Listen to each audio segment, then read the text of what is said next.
juice at itlog ang almusal ni Inday. Mainit na kape. Bukas, start na ng Ramadan.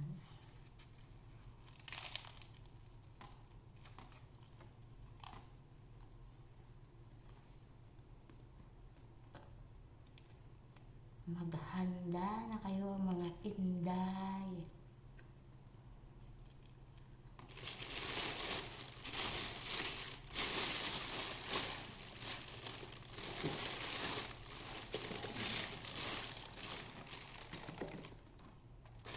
May mga stock akong pagkain dito sa hagdan.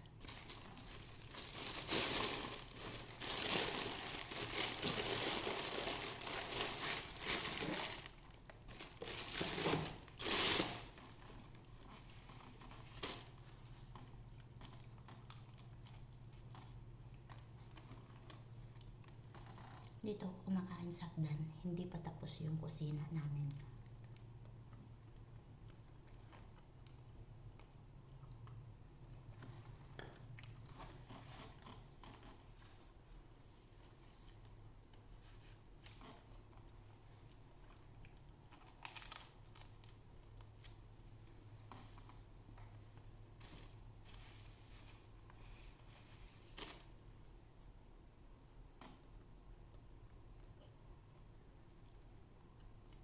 Puyatan na.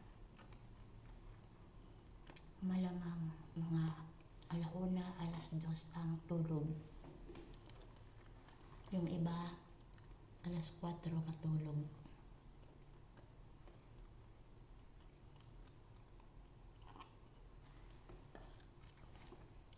Kasi, alas 4, bago magdasal, mag-Allahu Akbar, mag-adan, magdadasal ang amo. Bago sila magdasal, bago mag-adan, kakain na sila. Ganon dito. Kaya karamihan, alas 5 na natutulog.